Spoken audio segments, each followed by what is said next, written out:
반갑습니다. 지난 시간에 이어서 오늘도 구름의 생성 과정에 대해서 알아보도록 하겠습니다. 우리 지난 시간에 배운 내용은 단열 팽창, 단열 변화에 대한 그런 내용을 배웠죠. 네, 열을 흡수하거나 방출하면 온도가 올라가고 내려가고 하지만 열을 흡수하거나 방출하지 않고도 온도가 변할 수 있는 방법이 단열 변화였죠. 네, 그 중에서 단열 팽창이라는 것은 부피가 팽창하게 되면 온도가 내려간다는 내용이었습니다. 반대로 공기가 압축되면 온도가 올라가겠죠. 네, 그래서 열의 흡수나 방출 없이 공기가 팽창하는 것만으로도 온도가 내려가게 되는 거죠. 자, 온도가 내려가면 무슨 일이 일어나느냐 하면 공기 중에 수증기가 포함되어 있는데 처음에는 수증기 양이 그리 많지 않아서 불포화 상태의 공기가 있어요. 그런데 그 공기의 온도를 낮추게 되면 그 내부에 들어있는 수증기의 양은 그대로지만 포화 수증기량이 감소하기 때문에 있을 점에 도달해서 이슬이 맺히게 된다. 물방울이 맺히게 된다. 그런 내용이었죠. 자, 어쨌든 공기를 냉각시키면 이슬이 맺히면서 수증기가 이슬로 바뀌면서 구름이 생성될 수 있어요. 자, 그럼 오늘 구체적으로 구름이 어떻게 만들어지는가 살펴볼 건데, 자, 구름이 만들어지기 위해서는 공기 중에 수증기가 포함되어 있는 공기가 냉각되면서 수증기가 구름으로 바뀌게 되는 거예요. 자, 근데 어떻게 냉각되느냐? 일반적으로 우리가 열을 빼앗기면 온도가 내려가서 구름이 생성될 수 있겠죠. 네, 그런데 이 공기 중에서 이 높은 데 있는 공기가 그렇게 쉽게 온도가 변하지가 않죠. 잘 그냥 열을 빼앗길 일이 별로 없어요. 네. 자, 그래서 지표면 부근은 낮에는 햇빛을 많이 받아가지고 막 뜨거워졌다가 밤이 되고 새벽이 되면 온도가 떨어지면서 그래서 안개가 생기기도 하고 그렇죠. 네, 그런데 요 위에 있는 공기는 낮에 햇빛을 많이 받느냐, 땅이 많이 받지 공기가 받는 햇빛이 양이 그리 많지 않기 때문에 열을 흡수하거나 방출해서 온도 변화가 그렇게 많이 생기지는 않아요. 자, 그러면 어떻게 해서 구름이 만들어지느냐 하면 지난 시간에 배웠던 단열 팽창 과정이 있으면 온도가 내려가게 되는 거죠.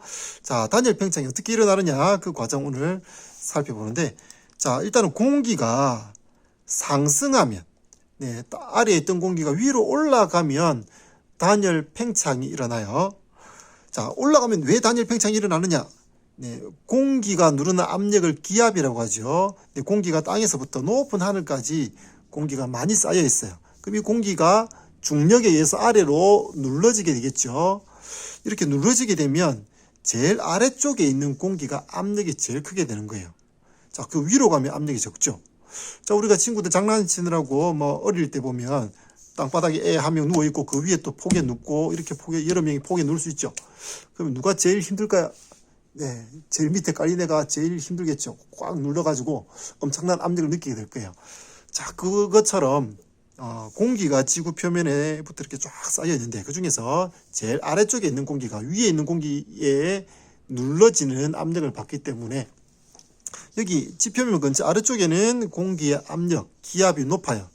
그런데 이 위로 올라가면 올라갈수록 공기의 압력이 작아지죠. 공기가 누르는 압력이 작아져요. 그래서 헬륨 풍선 같은 거를 이제 만들어 가지고 놓으면 헬륨 풍선은 공기 중에서 뜨죠. 그래서 하늘 위로 높이 올라가요. 그럼 어디까지 올라갈까? 지구를 벗어나서 우주까지 날아갈까요? 그러지는 않고 헬륨 풍선을 하늘 띄워보면 한참 하늘 높이 올라가지만 올라가다가 나중에는 어느 정도 올라가면 터지게 돼요. 왜 터지느냐 하면 헬륨 풍선이 하늘 올라가게 되면 위로 갈수록 아까 기압이 낮아진다고 했죠. 땅에서는 공기의 압력, 기압이 높다가 높이 올라가면 기압이 낮아져요. 그러면 풍선이 크기가 작아졌던 게 외부에서 공기가 누르는 압력이 처음엔 작았는데 나중에 이 압력이 점점 처음에 컸는데 위로 올라갈수록 압력이 작아지면 풍선이 이렇게 부풀겠죠. 그래서 높이 올라가면 점점점 풍선이 이렇게 부풀다가 펑 터져버리게 되는 거예요.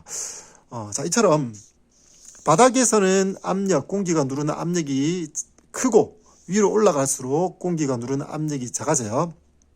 자, 그러면 이제 바닥에 있던 공기가 위로 올라가면 어떻게 되겠어요? 위로 올라가면 아까 헬륨 풍선처럼 그냥 공기도 마찬가지죠. 풍선에 들어있지 않은 공기도 마찬가지예요. 바닥에 있을 때는 공기가 외부에서 누르는 압력이 커서 이 부피가 작았던 것이 높이 올라가면 올라갈수록 누르는 힘이 적으니까, 압력이 적으니까, 기압이 적으니까 부피가 점점 커지게 되는 거예요. 네. 자, 부피가 커졌다. 이거 무슨 일이 일어날 수 있는 거예요? 우리 지난 시간에 배운 거 생각해 보면, 자, 부피가 커지는 거, 단열 팽창이 일어난 거죠.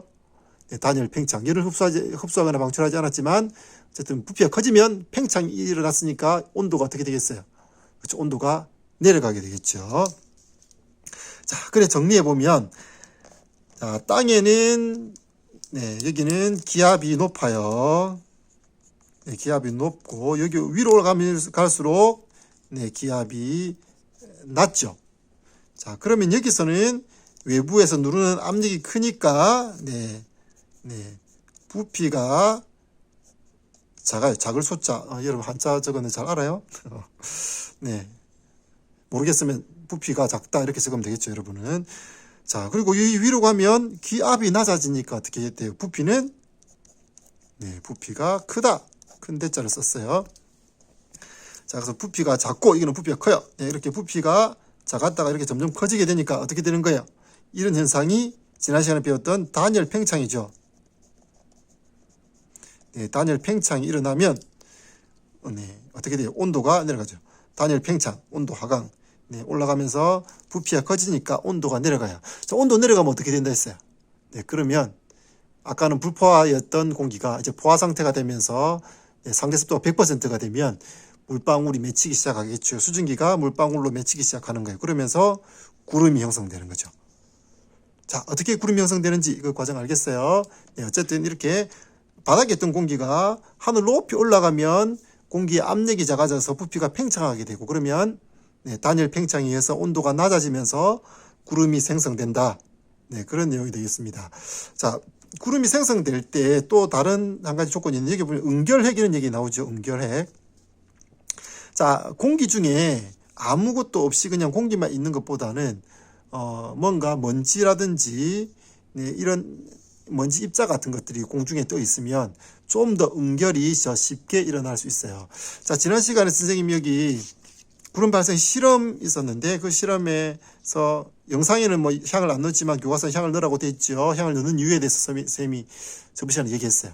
자, 향은 왜 넣었죠? 문제에도 있었는데 네, 이 연기의 입자가 응결핵 역할을 해서 네, 수증기가 달라붙어서 물방울이 되고 싶은데 아무것도 없으면 어디다 달라붙을 거예요? 어디에 달라붙어야 될지 모르겠죠. 근데 그래도 어쨌든 결국에는 자기들끼리 달라붙기는 해요. 그렇지만 뭔가 덩어리가 하나 있으면 그 덩어리는 덜 달라붙기가 쉽다는 거죠. 자, 이런 게 이제 응결핵이라는 거예요. 자, 여기서 향에 있는 연기는 응결핵 역할을 하는 네, 응결핵 역할을 할 수 있도록 향을 넣어준 거고, 자, 실제 공기 중에도 응결핵이 될 수 있는 물질들, 먼지 같은 것들이 이렇게 공중에 있으면 좀 더 쉽게 응결이 일어나서 구름이 더 잘 생성된다. 그런 내용입니다. 네. 그래서 응결핵 여기 나와 있죠. 자, 그러면 이제 공기가 상승하면 구름이 만들어지고 응결핵이 있으면 더 잘 구름이 만들어진다. 그런 내용까지 살펴봤고, 그럼 공기는 왜 상승하느냐? 공기가 올라가면, 아래에 있던 공기가 위로 올라가면 구름이 된다고 했죠. 네, 그런데 어떻게 하면 올라가느냐? 네, 올라가는 원인은 여러 가지가 있습니다. 교과서 79쪽에 보니까 여러 가지 상황이 나와 있죠. 네, 이런 경우에 바닥에 있던 공기가 위로 떠오를 수 있습니다. 자, 첫 번째 보니까 지표면의 일부가 강하게 가열됐을 때 다른 데보다 여기가 심하게 가열된 거예요. 왜 그럴까요? 네, 이거 원인은 여러 가지 있을 수 있겠죠. 햇빛이 쨍쨍 잘 비치고 있는데 뭐 다른 데는 뭐 구름이 있어가지고 햇빛이 잘 안 비치고 여기만 구름이 없이 햇빛이 잘 들어왔을 수도 있고, 혹은 여기 이 땅이 주변보다 열을 잘 흡수하는 물질로 되어 있을 수도 있어요. 색깔이 뭐 시커먼 뭐 검은색 돌이 여기 많다든지, 다른 데는 좀 뭐 색깔이 좀 밝은 색인데 여기는 검은색이 많이 모여 있다든지. 네, 어쨌든 그렇게 되면 햇빛을 잘 흡수하고 다른 곳보다 열을 많이 흡수할 수 있겠죠. 네, 그러면 여기 있는 공기가 뜨거우니까 뜨거워진 공기는 네, 차가운 공기보다 가볍죠. 네, 그래서 공기가 위로 상승해요. 그럼 상승하면 단열 팽창이 일어나면서 온도가 올라가면서 온도가 내려가고, 그러면서 이제 이렇게 구름이 생성되겠죠. 자, 두 번째 원인을 보니까 산이 있어요. 바람이 불어요. 공기가 이렇게 싹 바람이 불어오다가 산을 만났어요. 어떻게 되겠어요? 산을 타고 공기가 위로 올라갈 수밖에 없죠. 그래서 위로 올라가다 보니까 네, 단열 팽창하면서 온도가 내려가고 있을 점에 도달해서 구름이 생성되는 거예요. 자, 여러분 높은 산에 등산을 해보면 높은 산 꼭대기에 올라가 보면 산 꼭대기보다 더 아래쪽에 구름이 막 있는 걸 봤을 거예요. 네, 그런 걸 종종 볼 수 있는데 네, 올라가던 공기가 산을 타고 올라가다가 여기서 구름이 된 거죠. 자, 그 다음에 이제 뭐 세 번째 경우 보니까 기압이 낮은 곳에서도 공기가 상승한다 됐죠. 네, 기압이라는 것은 공기의 압력이라고 했는데 공기의 압력이 여기가 더 높고 주변이 더 높고 여기는 좀 낮은 거예요. 저기압이라고 하죠. 저기압. 다른 데는 고기압, 여기는 저기압. 자, 이렇게 공기의 기압이 낮으면 어떻게 돼요? 네, 공기의 압력이 낮으면 다른 데는 압력이 높고 여기는 압력이 낮으면 주변에 압력이 높은 데서 여기는 압력이 높으니까 압력이 낮은 쪽으로 공기가 끌려 들어가겠죠. 네. 그래서 이쪽에 공기가 몰려와요. 그럼 사방에서 공기가 여기 몰려오면 여기 모인 공기는 어떻게 되겠어요? 그 공기는 위로 밀려 올라가게 되겠죠. 네, 이렇게 저기압이 되면 주변보다 공기의 압력이 낮으면 주변에서 공기가 끌려오게 되고 이 끌려온 공기는 모이게 되면 위로 밀려 올라가게 되는 거예요. 자, 그렇게 해서 구름이 생성되죠. 네, 저기압, 고기압 이런 얘기 일기예보에서 들어봤을 수 있는데 네, 고기압인 곳은 날씨가 맑아요. 네, 저기압이면 그 날씨가 흐리죠. 구름이 많이 생성되고. 왜냐하면 저기압인 지역은 주변에 공기가 몰려오면서 공기가 위로 상승하면 이 구름이 많이 생성되니까 구름이 많이 생기면 하늘에 구름이 덮고 있으면 날씨가 흐리다 그러죠. 그러면서 비가 내릴 수도 있고. 자, 그 다음에 찬 공기와 따뜻한 공기가 이렇게 만나는 경우도 공기가 상승할 수 있어요. 따뜻한 공기가 가만히 있었는데 갑자기 찬바람이 확 불어 들어왔어요. 그럼 어떻게 돼? 이 찬 공기가 확 불어 들어오는데 두 개가 만나면 찬 공기가 무겁고 따뜻한 공기는 가볍지요. 네, 그래서 찬 공기가 들어올 때 따뜻한 공기를 위로 밀어 올릴 수밖에 없겠죠. 얘가 무거우니까. 그래서 확 밀려 올라가서 구름이 생성되는 거예요. 아니면 뭐 찬 공기가 가만히 있는데 따뜻한 공기가 왔을 수도 있죠. 따뜻한 공기가 확 밀고 오는데 밑에 찬 공기가 있으니까 찬 공기가 무거우니까 찬 공기 밑으로 못 파도 들고 따뜻한 공기는 찬 공기 위로 타고 올라가는 거죠. 마치 공기가 산을 타고 올라가는 두 번째 경우와 비슷하게 찬 공기 위로 따뜻한 공기가 타고 올라가는 거예요. 자, 이런 경우도 역시 공기가 상승하게 되니까 구름이 생성된다라는 얘기예요. 자, 이렇게 구름이 생성되는데 생성된 구름이 물론 또 이제 얼음이 생길 수도 있어요. 상승하던 공기가 많이 상승해가지고 거기가 아주 추우면 네, 온도가 0도보다 낮으면 이 구름이 네, 작은 물방울 상태로 떠 있는 게 아니라 그게 얼어서 얼음 덩어리가 될 수도 있겠죠. 네, 그럼 이제 얼음 알갱이가 생길 수도 있어요. 네, 그게 뭐 떨어지면 뭐 눈이나 우박이 될 수도 있겠죠. 네, 이렇게 물방울이 이게 맺혀서 구름이 될 수도 있지만 이 물방울들이 또 합쳐지면 네, 좀 큰 물방울이 되어서 아래로 떨어지면 이제 비가 되는 거죠. 자, 이렇게 구름의 생성 과정 알아봤고 구름의 종류가 우리 교과서에 보니까 나와 있어요. 네, 구름의 종류는 크게 저군형 구름과 측운형 구름 이렇게 두 가지로 나눌 수 있어요. 자, 저군형이라는 것은 이렇게 아래 위로 두껍게 형성된 구름이요.